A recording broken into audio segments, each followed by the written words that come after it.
Hey, salut tout le monde, j'espère que ça va. Moi ça va super bien. Alors aujourd'hui on va faire un petit top 7 des œuvres d'art qui ont choqué les gens, lolilol. Alors numéro 7, ta mère je fais pas ça. Bonjour à tous et bienvenue à La Normale. Je vous retrouve aujourd'hui pour un nouvel épisode sur l'art, et oui c'est incroyable mais vrai.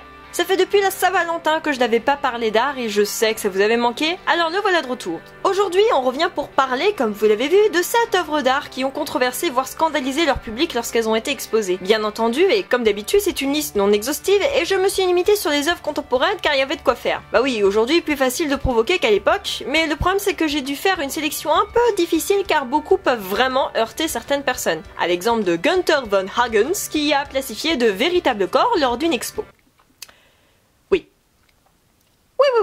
Oui. Alors, avant de commencer, pourquoi provoquer? Bah oui quoi, ça rend quand même pas service à l'artiste de déplaire à son public. Il a une carrière à mener et des sous à gagner quand même. Bon, au Moyen-Âge pépouze, vu que les artistes étaient surtout des artisans. Mais à partir de la Renaissance, comme je l'avais dit dans mon premier épisode, les artistes deviennent artistes, ont leur propre identité et veulent l'affirmer. Ils sont sous le joug... Le joug, bon Dieu, le joug romain, bande de trous de balles! Des commanditaires, c'est-à-dire ceux qui les payent et qui commandent leurs œuvres. À partir du 19e siècle, les peintres s'exposent dans des salons, et c'est là que les scandales éclatent au grand jour. C'est un moyen pour l'artiste de provoquer, d'exposer ses idées, même si personne n'est d'accord et que ça va contre ses intérêts financiers. En tout cas, c'est grâce à ce type de scandale que l'art a pu évoluer, en particulier au 19e siècle, où se verront naître de nouveaux genres picturaux.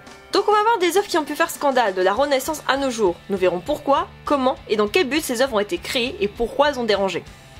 Bon, j'ai l'impression de commencer un cours, mais c'est pas grave, on enchaîne.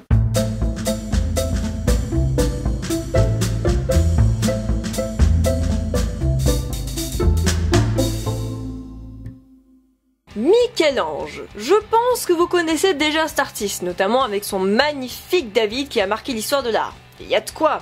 Bah oui, il est beau bordel! Oh my! Et surtout grand, car oui, David il a l'air comme ça, mais il mesure 4 mètres d'eau. Et c'est très haut. Michel, lui, il réalise toujours des œuvres grandes, monumentales, et qui demandent des semaines, voire des années de travail, les plus immenses étant les fresques de la chapelle Sixtine. Et ça tombe bien, car on va parler du jugement dernier. Le pape Jules II demande à l'artiste de peindre la voûte de la chapelle Sixtine, qui est au cœur du Vatican, puisqu'aujourd'hui encore, c'est là où on élit le pape. Pour redorer un peu le blason de la papauté qui avait été sali par les Borgia et autre chose, il va alors devoir peindre un immense programme iconographique de la création du monde jusqu'à sa chute, et qui va lui prendre 4 ans de sa vie. Et c'est très peu, au vu des relations de merde qu'il avait avec ceux qui l'aidaient, et donc il était tout seul pour tout faire. En 1534, Michou revient à Rome, alors évidemment, rebelote, le pape, Clément VII cette fois, lui demande de continuer ce programme en peignant l'immense mur du fond de la chapelle pour représenter le jugement dernier, complétant ce qu'il avait peint sur la voûte. Bon, il se dit que c'est beaucoup de boulot quand même, mais bon, vu qu'il est gay et qu'il a la trouille de brûler en enfer, il dit que ce serait une bonne solution pour se dédommager pour ses penchants que même le maire d'Angers n'arrive pas à voir en peinture, même si en l'occurrence, ce sont des affiches. Bref, le voilà parti pour 6 ans de travail où il va réaliser une immense fresque représentant la fin du monde et le jugement du Christ. Sans entrer dans les détails, il a déjà pris des libertés dans la composition puisque le paradis se trouve au ciel et l'entrée de l'enfer avec Dante en bas. Logique, vous allez me dire. Mais sauf qu'à cette époque, l'enfer c'était à la gauche du Christ et le paradis à sa droite, selon le principe de la latéralisation. Je vous ai perdu ? Parfait. Mais ce n'est pas ce qui a vraiment cloché. Michel-Ange s'est également fait des ennemis puisqu'il représente parmi les damnés le fameux Savonarole qui avait condamné Florence pour ses débauches et qui était un vrai taré, faisant fuir Michel-Ange de sa ville, mais également Biagio de Cesena dans le rôle de Minos parce qu'il avait été un petit peu beaucoup méchant envers les œuvres de Michel-Ange. Alors imaginez que déjà, ça a dû faire du bruit.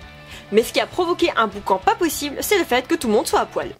Oui, Michel-Ange avait osé peindre les élus, les saints et même Jésus nus comme des vers. Alors que déjà il est imberbe dans l'œuvre et que c'était pas génial, gros procès. Ah oui, on rigole pas à l'époque. On menace de détruire l'œuvre, mais heureusement elle sera sauvée grâce à un accord où des voiles pudiques vont recouvrir les personnages pour cacher tout ça. Bref, le nu, ça marche pas toujours. Et jusqu'au XXe siècle, on s'est posé la question de retirer ces voiles lors de la Restauration. Au XVIIe siècle, il était même question à nouveau de la remplacer par une autre œuvre, puisque Grégoire XIII la qualifia d'amas d'obscénité et de faquinerie. Un faquin. Ouais. On fait un gros bond dans le temps pour arriver au 19e siècle. Salon de 1817, Théodore Géricault affiche son énorme tableau du radeau de la Méduse, et même si aujourd'hui tout le monde le connaît comme une œuvre majeure de l'histoire, c'est pas trop vu comme ça à l'époque. Pour resituer un peu l'artiste, Géricault, il revient d'Italie à ce moment-là, il avait donc appris beaucoup de traditions classiques. Mais à son retour de voyage, il s'intéresse à d'autres choses. Il va notamment faire la rencontre d'aliénés et en faire une série de peintures. Il va surtout être choqué par le scandale de 1816. Pour la petite histoire, la Méduse part pour le Sénégal. Elle est confiée à un commandant qui n'a pas su trop gérer et il s'échoue sur un banc de sable. 150 hommes, noirs comme blancs, vont essayer de sauver leur vie en construisant un radeau pour un périple d'une dizaine de jours. 10 hommes seulement vont survivre, notamment à cause des conditions de vie à bord, dont le cannibalisme.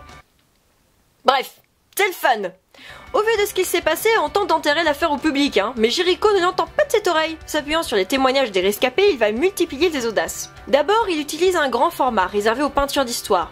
Ensuite, il peint des hommes blancs et noirs sur le même radeau, et place même un homme noir au sommet de la composition pyramidale. Pour anecdote, il s'agit sûrement d'un homme nommé Joseph qui avait déjà été peint dans une autre peinture. Et les modèles noirs connus, c'est pas très courant. Et pour finir avec la peinture, elle représente bien évidemment le désespoir de l'équipage, ainsi que ses morts par la présence de ces cadavres blafards et nus, laissés inertes sur le radeau, parmi les vivants qui tentent de survivre. Géricault avait même pensé à représenter le cannibalisme même, puisqu'il a fait plusieurs croquis là-dessus, et plusieurs tableaux pour étudier les corps décharnés, mais bon, il s'inquiète un minimum pour sa carrière quand même. Et heureusement, déjà exposée sous le titre anodin de scène de naufrage, l'œuvre crée un énorme scandale pour les cadavres figurés au premier plan. Il aurait pu être horrible, il n'est que dégoûtant. C'est un amas de cadavres dont la vue se détourne, dit Pierre-Alexandre Coupin. Par contre, à Londres, ça fait un tabac un an plus tard, et il va falloir attendre la mort de l'artiste en 1824 pour que le pouvoir accepte enfin d'accueillir la toile que tous les académiques détestent. Ingres, le chef de file de ce mouvement, crée malgré tout au scandale. « Je ne veux pas de cette Méduse et de ces autres tableaux d'amphithéâtre qui ne montrent de l'homme que le cadavre, qui reproduisent que le lait, le hideux. Non, je n'en veux pas !» Et on continue avec les romantiques, sauf que celui-ci, il est peu connu, à part pour l'œuvre dont je vais vous parler. Il a surtout été reconnu en son temps pour s'être beaucoup intéressé à la photosculpture, qui est une technique révolutionnaire de l'époque, permettant de représenter des images en relief comme si elles avaient été sculptées. D'emblée, il se présente donc comme un artiste qui aime le réalisme et l'approche la plus fidèle possible de celui qu'il représente. Et ça a été le problème de la femme piquée par un serpent, car au-delà de son aspect sensuel, où la femme nue se tortille pour échapper à la morsure du serpent entourant son poignet, ce qui est déjà bien trop subjectif au salon de 1847, elle est surtout grandeur nature. Comme en témoigne la cellulite sur la cuisse, car oui, à l'époque ce n'était pas condamnable, bordel, eh bien cette œuvre est en fait issue d'un moulage effectué sur une femme, de classe moyenne et déjà connue qui plus est, puisqu'elle est identifiée comme Apolline Sabatier, en tête d'un salon mondain et muse de Charles Baudelaire. Donc, scandale, double en plus, puisqu'on a la représentation d'une femme mondaine dans une position subjective, et en plus il s'agit d'un moulage sur nature qui faisait l'objet de débats au 19e siècle. Comme vous devez vous en douter, cette pratique permettait aux artistes d'être le plus réaliste possible, mais cela remettait également en cause leur habilité à sculpter puisqu'il s'agit d'abord d'un moulage. Pour Delacroix, il s'agissait même d'un daguerréotype en sculpture, soit juste une reproduction et non une réalisation.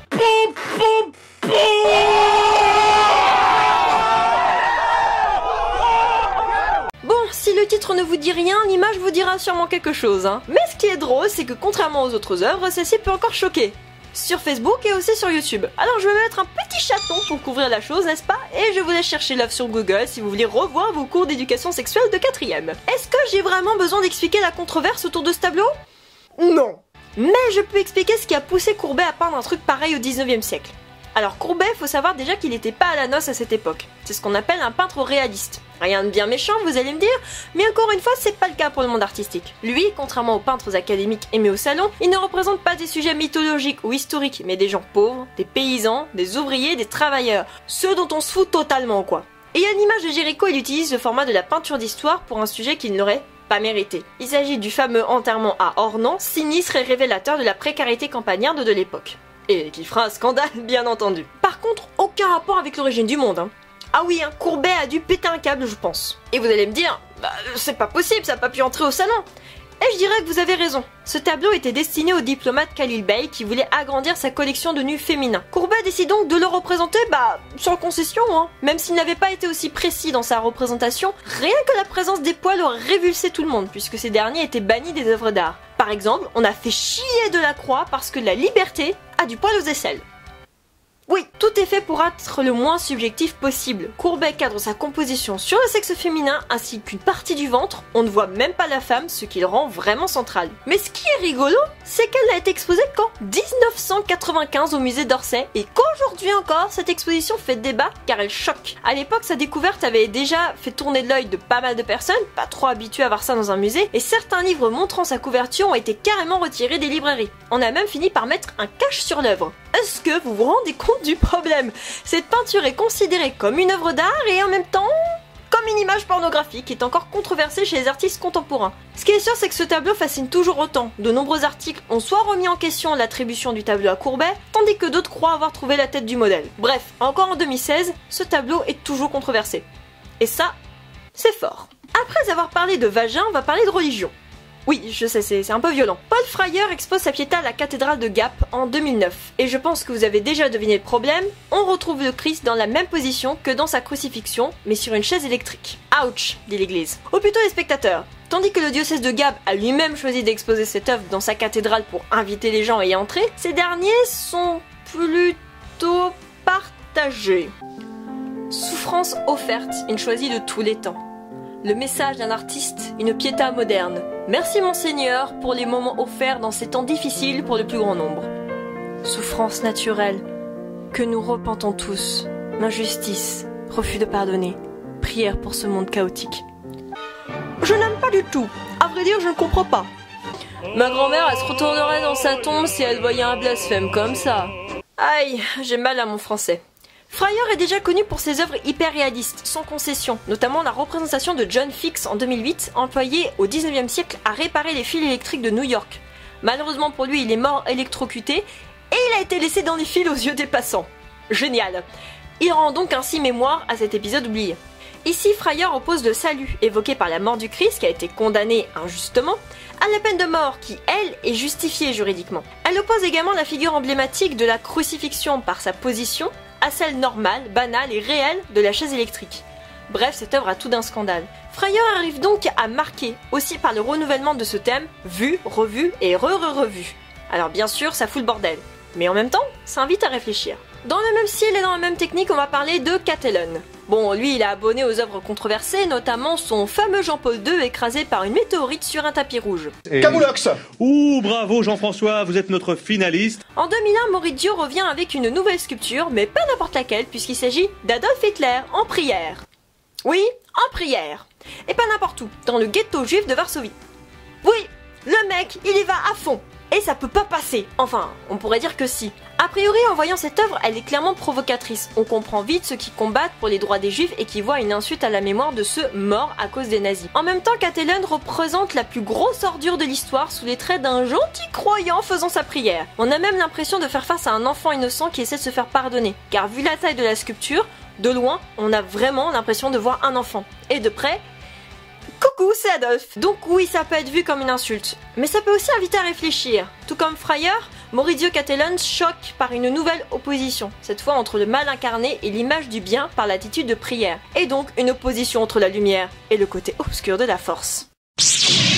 On parle même d'un aspect éducatif où l'artiste nous confronte au mal dans son image la plus invraisemblable, et le fait que la sculpture soit placée devant une porte, comme si elle était en cage, nous donne l'impression qu'il se repent de ses fautes et attend d'être libéré. C'est une œuvre qu'on appelle in situ. Elle est placée délibérément de cette manière pour provoquer l'effet escompté chez le spectateur, et l'œuvre est donc indissociable de son lieu. Au vu de cette progression dans le regard qu'on porte à l'œuvre, de l'image d'un enfant à celui d'Hitler, on nous confronte au fait que le bien et le mal peuvent être intimement liés, et donc que les apparences sont parfois trompeuses, et rappellent étrangement les conditions d'élection de ce cher Adolphe. Donc encore une fois, à méditer. C'est bien! On parle d'œuvres contemporaines qui font réfléchir, qui proposent des réflexions sur le monde. Et bien maintenant les enfants, parlons de blague anale. Yeah! C'est quoi, vous allez me dire? En tout cas pour Paul McCarthy, ceci est un arbre de Noël. Sérieusement? Est-ce que tu serais pas un petit peu en train de te foutre de notre gueule? Et ce magnifique arbre a été dressé au centre de la place Vendôme.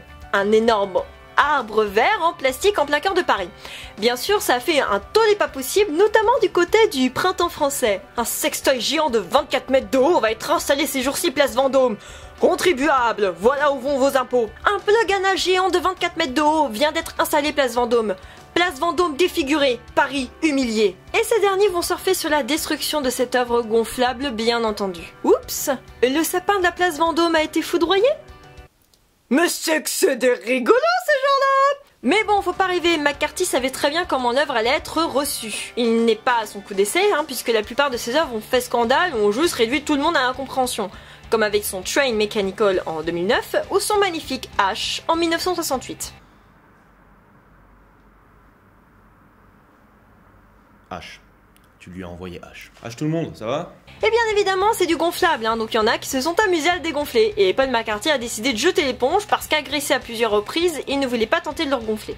En tout cas, il a bien réussi son coup, car l'œuvre a créé un scandale pas possible, et sous les traits innocents de l'artiste qui le voit comme un arbre, il a pu observer ce que les gens en ont vu. Si ça avait été interprété comme un arbre, pas sûr que ça ait été détruit. Ça pose alors la question des installations contemporaines d'aujourd'hui, qui changent des anciennes œuvres d'art puisqu'elles font partie du paysage. Et on se pose aussi la question du vandalisme, et des limites à appliquer sur ces œuvres. J'en parlerai dans une prochaine vidéo. Pour l'instant, en tout cas, cet épisode est terminé. J'espère qu'il vous aura plu et que vous aurez vu une petite rétrospective des œuvres qui ont vraiment fait scandale. C'est quand même drôle de voir que ces œuvres, quand elles ont été exposées, sont intimement liées à leur contexte puisque la plupart du temps, eh bien, elles sont très controversées alors qu'aujourd'hui, elles font partie intégrante de l'histoire de l'art pour montrer un petit peu l'effet que peut avoir l'art sur les gens, sur le contexte et à quel point l'artiste veut vraiment délivrer un message et qu'il y a des œuvres qui sont extrêmement intéressantes aussi par rapport aux réactions que peuvent avoir les gens. Alors, petite chose avant de vraiment terminer la vidéo, j'espère que vous regarderez jusqu'au bout parce que ça vous concerne un minimum. En fait, cela fait depuis un petit moment que je réfléchis à monétiser mes vidéos, non pas que j'ai envie d'avoir du bling, mais c'est aussi pour pouvoir m'acheter un peu de matos, pouvoir finir de financer la caméra parce que j'ai pas envie de relancer les gens à chaque fois à donner de l'argent parce que je sais que c'est pas facile. Ça me permettrait d'acheter d'autres matos, genre du fond vert, un fond vert, de la lumière, des choses comme ça dès que je pourrais ou quoi. Je sais que je gagnerais pas beaucoup, mais peut-être qu'en accumulant ça me permettrait quand même de pouvoir financer un peu. Puis c'est surtout la caméra, j'aimerais vraiment l'avoir au plus vite.